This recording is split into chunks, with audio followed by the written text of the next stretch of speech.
Hi, this is Lucy, and today I've made a Mother's Day card. You may have seen my other video where I made those foiling sentiments, and I'm also using papers from Uniquely Creative this month's kit called the Story Garden. I'm adding some vintage photo distress oxide ink to the edges of the papers, and also I'll be doing the same thing for the embellishments as well, so that it all matches nicely and just gives the sides a little more interest, like were always made that way. I'm also distressing the edges here of them just lightly. This is with a Heidi Swap distressing tool, which I've had forever. You can use scissors if you don't have a tool to use. So yeah, just going around these, and so this is going to be mostly my background. I have a few embellishments here that I'm thinking of using, so I'm just going to move them around and just get a little bit of an idea of what I want to do with this card. I didn't have a full plan, as always. That's already a pre-chopped flower piece, as I always keep them if I cut them in half.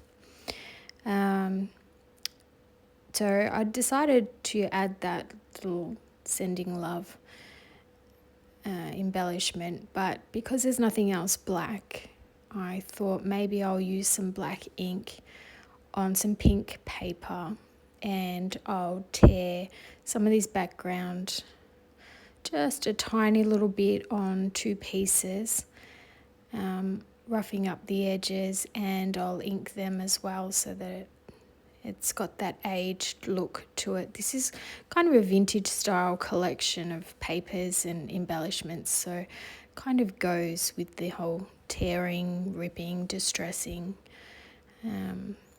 So what I'll do is I've just got a piece of pink paper here that I think will go nicely to be like a little peekaboo. So I'm going to stamp it just because I feel like it's a little bit plain. It's just a scrap piece of paper that I've have in my pink stash. So I'm using a stamp here. I kind of think that I've done it too dark, so I'm just on the second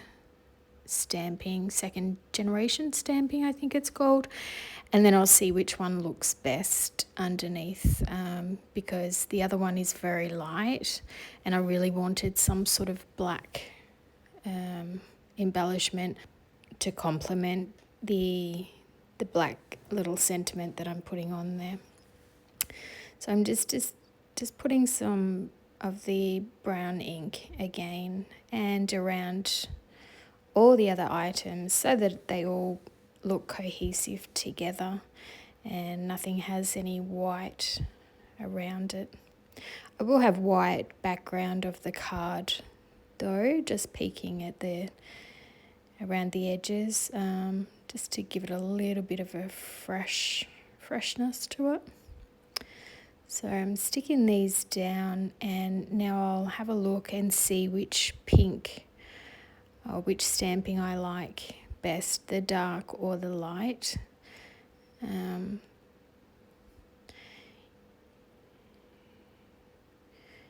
you have a preference?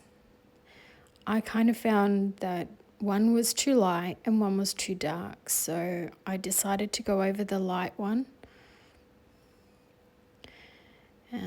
You'll see here I'm just trying to decide if that darkest one is too much, and I'm just not happy with it. So I'm just distressing the little book. Isn't that cute? I will come back to that later as well and give it a little bit of a bend so that it looks more like a book. And I have a little envelope there too. So yeah, I'm putting it all roughly together to see what will look better in those little peekaboos. And I quite like the darker one, but I think it's a little bit too dark. So I'm just going to go over this one just a little bit more but not be quite so heavy-handed. I am heavy-handed sometimes when it comes to inks. I have to try to stop myself. So I'll cut that up. I prefer the halfway, and so I'll just put some glue around those tears and pop that on there so that I can move it around.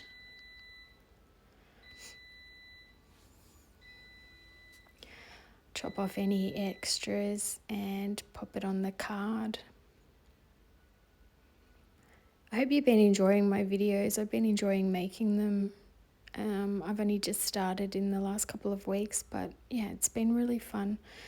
I'm learning a lot as I go, and yeah, hopefully you're enjoying watching me progress. So I thought, I might just add a little bit of pink around that black sentiment so that it didn't stand out too much, but I made a real boo-boo. It moved while I was die cutting and it took off the top. So we just call them creative opportunities, don't we? So I've now just put it to the side, just peeking out a little bit. But yeah, you won't see any on the top part now. So I'm just playing around again, popping it all together. I'll be using some foam tape. I buy mine at Bunnings if you're in Australia. They have big rolls of the foam tape and they're about 2 centimeters wide, I think. So I find it lasts me quite a while as well. And then for foam dots, I tend to use Uniquely Creative ones, and I have some a little bit thinner that I did buy online a long time ago, and I haven't been able to find them since. They're just very thin, so they do suit if you're layering things on top of each other. You do want different heights, different depths in your foam tapes, so it's good to have all of them, really, isn't it? So I'm just popping on some here. These are the ones that are very thin, so they just add a little extra. So for that to be a layer underneath the others, it works out perfectly. I'm just going to cut off the sides here. I always turn it over when I'm going to cut it. You get to see it much better and go with the card then. So I'm just going to roll this around anything I can find, which in this case is a glue stick of some sort. And then that way it looks like the book is a lot deeper and has some pages to it. But the envelope can be flat, although it's up on foam tape. Although this seems fairly early to be making a Mother's Day card, we actually celebrate, in Australia, we celebrate it in May, early May. So before you know it, it's upon us otherwise. And so I do like to get started after Valentine's Day, especially because I do sell some of my cards as well. So they're not all for my mum. She loves dogs, so I always have to make a card with a dog on it for my mum. So here's the little book, and I'm just gluing down the center joint and then using some foam tape for the sides to keep them upright. So I'm wanting the joint to be hitting on the envelope embellishment, and now I'm just going to add the sentiment, and I feel like it needs a little bit more, so I'm just going to make it a little sturdier, seeing as it's got to sit on that book that's not flat. So I'm just giving it a couple of layers here from some scrap paper that's a bit heavier than copy paper, but it's not really heavy paper, but it's enough with 2 to then pop that down onto the card. I hope you're enjoying this card. If you don't have these papers from Uniquely Creative, you can still do this design using other items, other embellishments.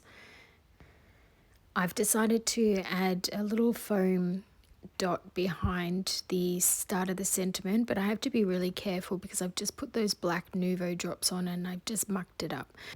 So I've just gone over them again, but you'll see that I had to actually put some leaves over the top of them in the end to make them better. Thanks for watching.